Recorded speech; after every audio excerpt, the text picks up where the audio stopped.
ఓం నమో వెంకటేశాయ. శ్రీ మహావిష్ణువు కృష్ణుడిగా అవతరించిన పర్వదినం సందర్భంగా రూపొందించిన గోకులాష్టమి కార్యక్రమానికి స్వాగతం. పండుగలు మన సంస్కృతి సంప్రదాయాలకు ప్రతీకలు.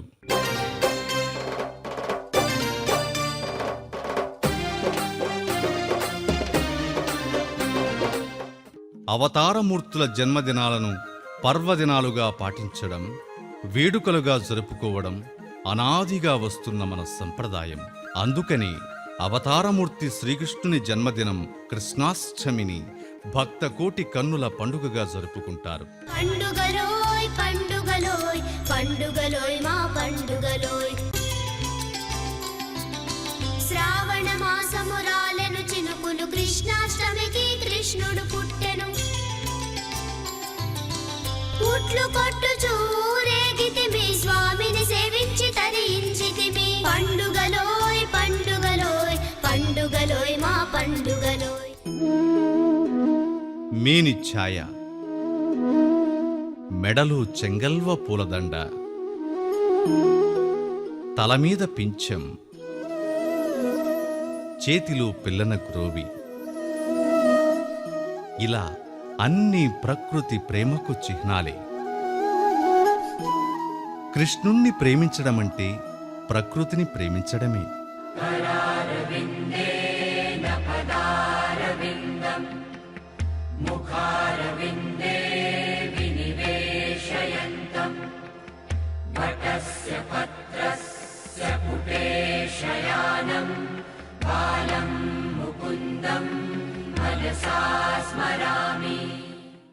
కృష్ణతత్వం అంత సులువుగా అర్థం కాదు. పైపైకి ఆ లీలలన్నీ బాల్య చేష్టల్లా అనిపిస్తాయి. వాటిని భాగవత తత్వంలా చూడాలి. అంటే కృష్ణుణ్ణి యశోదలా ప్రేమించాలి, రాధలా ఆరాధించాలి, ద్రౌపదిలా విశ్వసించాలి, గోప బాలకుల్లా స్నేహం చేయాలి. అప్పుడిక కృష్ణుడు ఉట్టికొట్టినా, వెన్న తిన్నా, పాము పడగనెక్కినా, ఇలా ప్రతి లీల ఓ ఉపనిషత్ వాక్యంలా, గీతా శ్లోకంలా వినిపిస్తుంది. ఇదే ఆ అవతార పురుషుని అద్భుత తత్వం, శ్రీకృష్ణ తత్వం.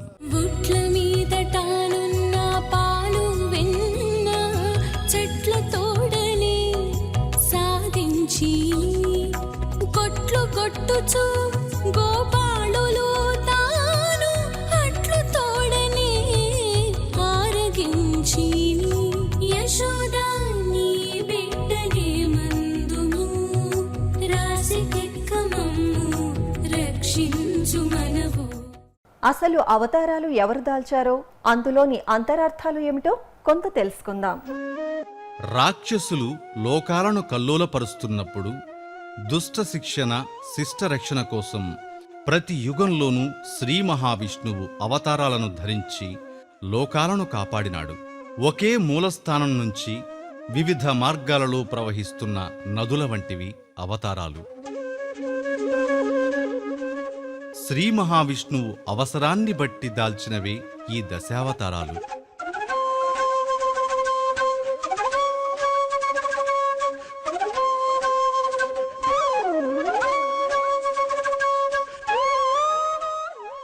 ఈ అవతారాల్లో మత్స్య, కూర్మ, వరాహ, నారసింహ, వామన అవతారాలు నిర్దిష్ట ప్రయోజనం కోసం రూపుదాల్చినవి. పరశురామ, బలరామ అవతారాలు చిరకాలం ఉన్నప్పటికీ కొన్ని అలౌకిక కార్యాలకే పరిమితం. కాని శ్రీ మహావిష్ణువు ధరించిన శ్రీరామ, కృష్ణావతారాలు సంపూర్ణ అవతారాలు. రామో విగ్రహమాన్ ధర్మః అనిపించుకున్నది రామావతారం. శ్రీరాముడు పితృవాక్పాలనం, ఏకపత్ని వ్రతం, భాతృవాత్సల్యం, శరణాగత రక్షణం, ప్రజా సుపరిపాలనం మొదలైన మహోన్నత ఆదర్శాలను చూపి అందరి హృదయాలలో విశ్వమంత ఎదిగినా అది విశ్వరూప సందర్శనం కాదు. రామావతారంలో కొన్ని కట్టుబాట్లు ఉన్నాయి. మానవుని ద్వారానే రావణ సంహారం జరగాలి. అదే రామావతార పరమార్థం. కానీ మానవునిగా అవతరించిన శ్రీకృష్ణుడు లీలామానుష విగ్రహుడు.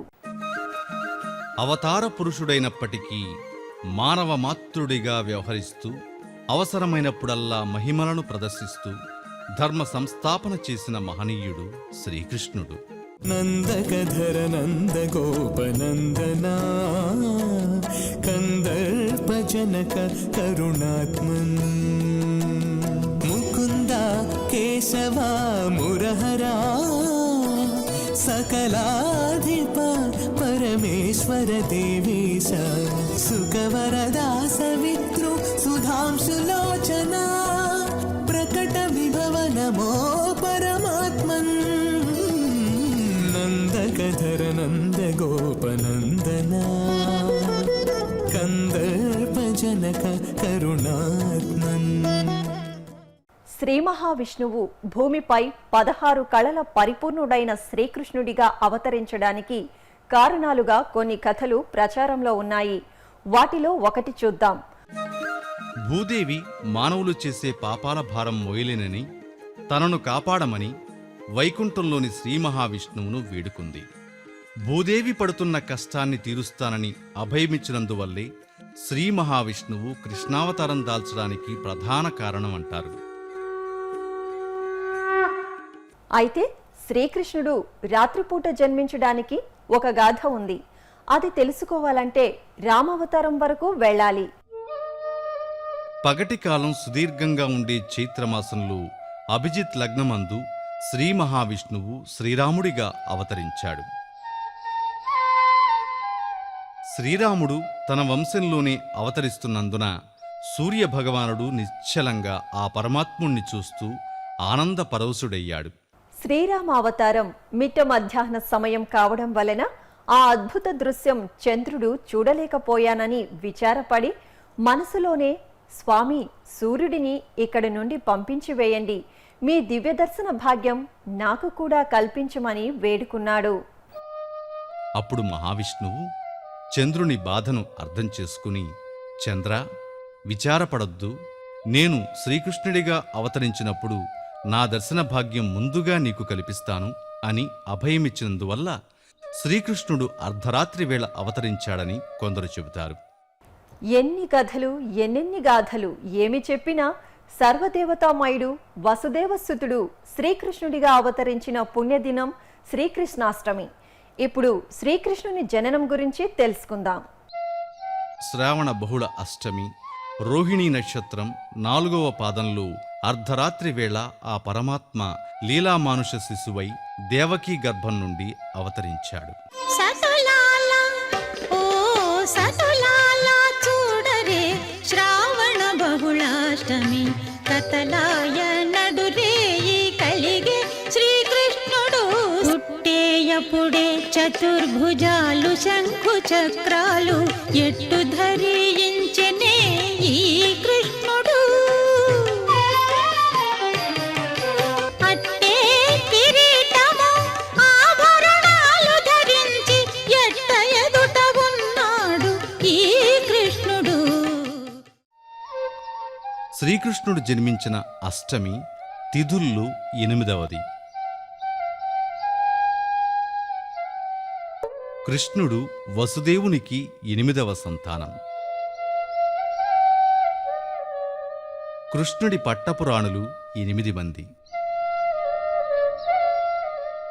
ఇలా అనేక ప్రత్యేకతలను కలిగిన అక్షర, అవ్యక్త, సుగుణాతీత పరబ్రహ్మమే శ్రీకృష్ణుడు. ముత్తుగారి యశోద ముంగిట ముత్యము వీడు తిద్దరాని మహిమల దేవకీ సుతుడు.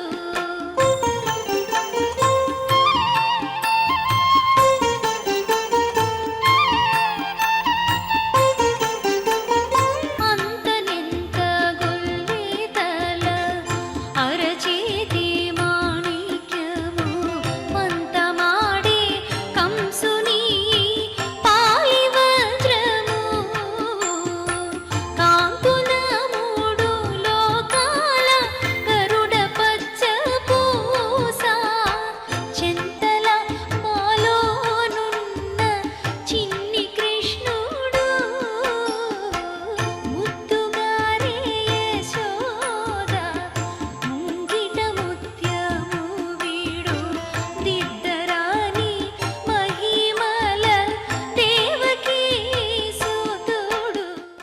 శ్రీకృష్ణుడు అవతరించినప్పుడు శంఖుచక్రధారి అయి చతుర్భుజాలతో సాక్షాత్తు బాలనారాయణుడిలా దేవకీ వసుదేవులకు దర్శన భాగ్యం కలిగించడమే ఆదిదేవుని ఆదిలీల.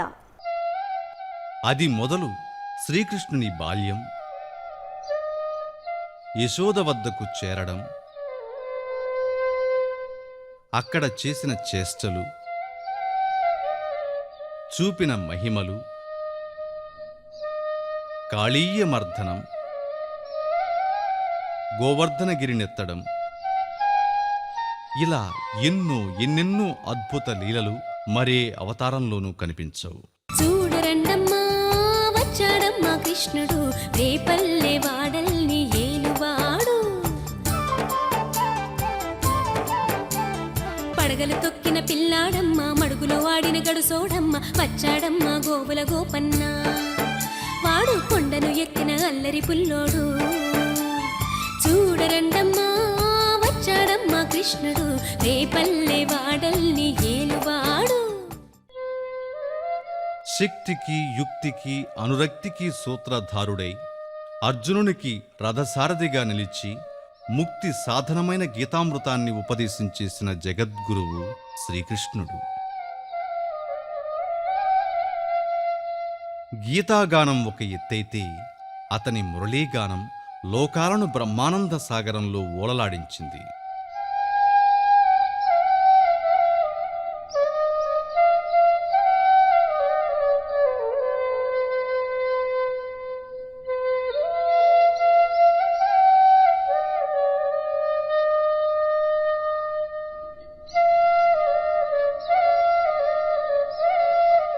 శ్రీకృష్ణుడు జన్మించిన శ్రీకృష్ణాష్టమి నాడు ఆచరించాల్సిన విధి విధానాలు, పూజా విశేషాలను స్కాంద, బ్రహ్మాండ, బ్రహ్మవైవర్త పురాణాల్లో స్పష్టంగా వివరించబడింది.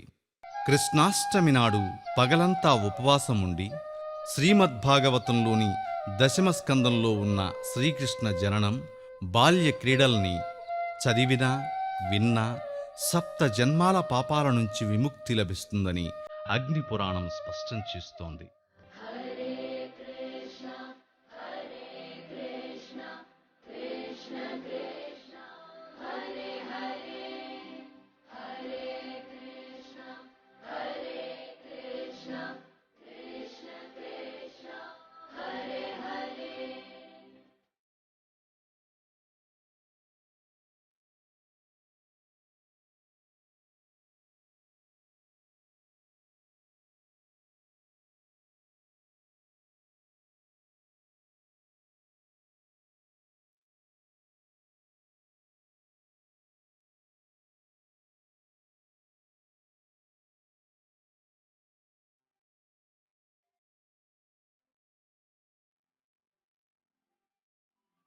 సాయంత్రం ఇంటిని శుభ్రపరిచి ఇంటి బయట నుంచి మొదలుపెట్టి చిన్ని పాదాలను ఇంటి లోపలికి ఆహ్వానిస్తున్నట్లుగా చిత్రించాలి. ఈ పాదాలు చిన్ని కృష్ణుని పాదాలకు చిహ్నం. ఇలా చేయడం వల్ల శ్రీకృష్ణుడు ఇంటికొచ్చి కరుణిస్తాడని నమ్మకం. మురిపాల గోపాల రారా కృష్ణ, శ్రీ గురువాయూరప్ప ఇటు రారా కృష్ణ. మురిపాల గోపాల రారా కృష్ణ, శ్రీ గురువాయూరప్ప ఇటు రారా కృష్ణ. మురిపించ సిఖిపించ రారా కృష్ణ, నీ ముద్దు మోము మాకు చూపరారా కృష్ణ. కృష్ణ కృష్ణ కృష్ణ కృష్ణ. కొంతమంది తల్లులు తమ చిన్నారులకు చిన్ని కృష్ణుని రూపాన్ని ధరింపచేసి మురిసిపోతూ ఉంటారు.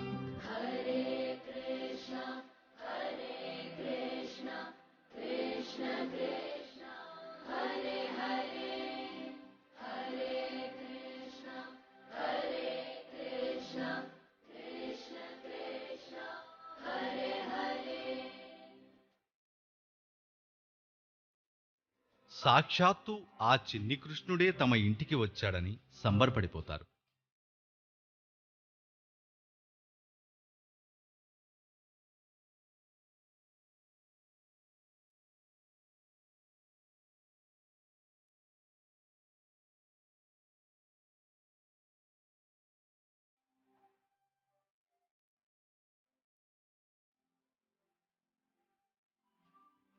ఇవేమీ తెలియని చిన్నారులు మాత్రం చేత ధరించిన పిల్లన గ్రోవిని ఊదుతూ కోలాటాలు వేసుకుంటూ ఆడుకుంటారు.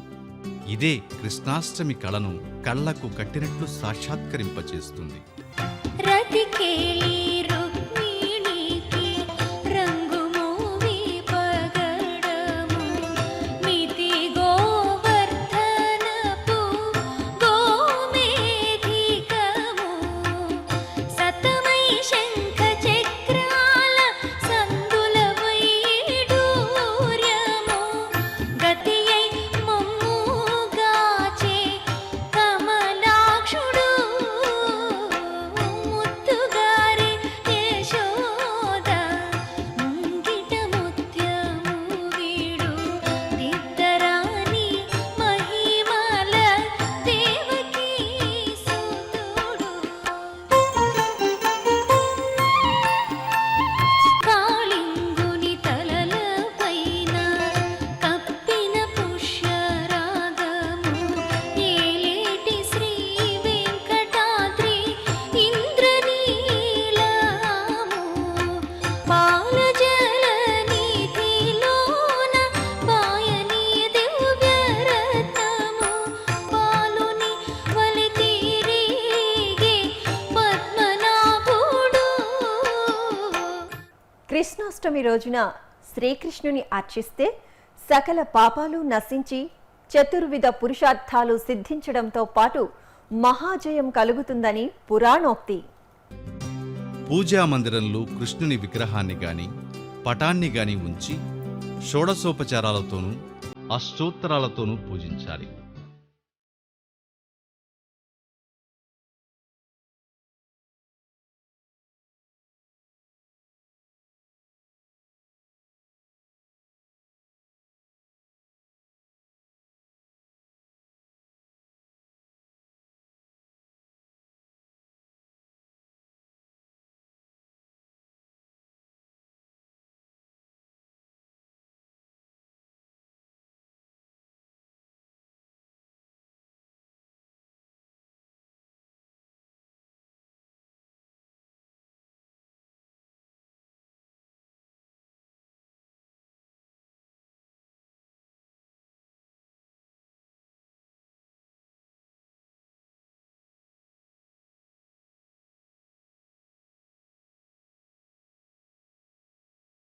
ఈరోజు వ్రతం కూడా ఆచరించవచ్చు.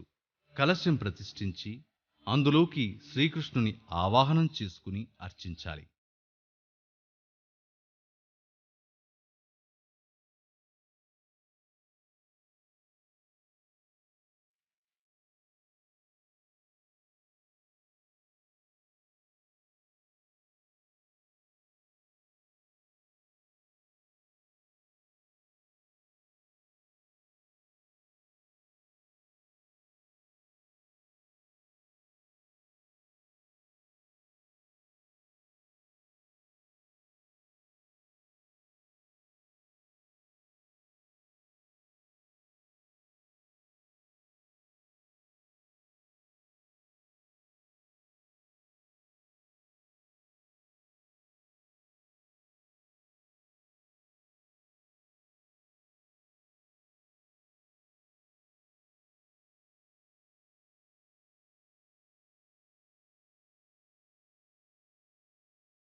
అనంతరం నైవేద్యంగా శక్తి మేరకు పిండి వంటలతో పాటు శ్రీకృష్ణ పరమాత్మునికి ప్రీతికరమైన పాలు, పెరుగు, వెన్న, మీగడ, నెయ్యితో పాటు మినపపిండికి చక్కెర కలిపిన కాయలను నైవేద్యంగా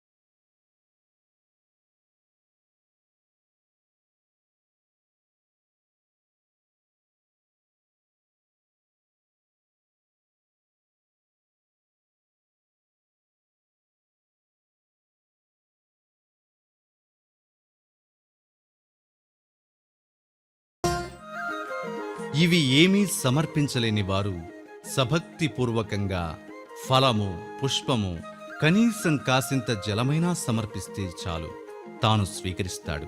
ఇదే శ్రీకృష్ణుడు భక్తలోకానికి ఇచ్చిన సందేశం. వందనము చేసి అక్రూరుడు, స్నేహం చేసి సుధాముడు, కీర్తించి భీష్ముడు, నమ్మి అర్జునుడు, ధ్యానము చేసి రుక్మిణి, భక్తి చేత గజేంద్రుడు, విశ్వాసంతో ప్రహ్లాదుడు, ఇలా ఒక్కొక్కరు ఒక్కో విధంగా పూజించి స్మరించి భావించి ముక్తులయ్యారనే కథలు భాగవతంలో కనిపిస్తాయి. కృష్ణాష్టమి అనగానే అందరికీ గుర్తుకు వచ్చేది ఉట్లు కొట్టడం. అందుకే కృష్ణాష్టమి ఉట్ల తిరునాళ్లుగా ప్రసిద్ధికెక్కింది.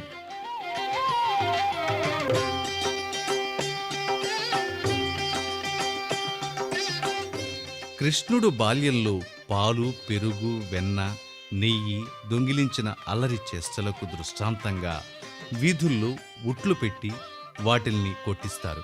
ఆ దృశ్యం ప్రతి ఊరిలో కనిపించే సుందర సన్నివేశం. ఆ స్వామి అభయహస్తం సదా మనపై ఉండాలని ప్రార్థిస్తూ శ్రీకృష్ణాష్టమి నాడు విశేషార్చనలు జరిపి జగద్గురువైన ఆ శ్రీకృష్ణుని ఆశీస్సులతో పునీతులమవుదాం. ఎన్నిసార్లు దర్శించినా మధురాతి మధురమైన అనుభూతిని ప్రదర్శించే నవనీత చోరుడైన శ్రీకృష్ణుని కృపా కటాక్ష వీక్షణాలు మనందరిపై ఉండాలని కోరుకుంటూ శ్రీకృష్ణాష్టమి శుభాకాంక్షలు తెలుపుతూ ఓం నమో వెంకటేశాయ.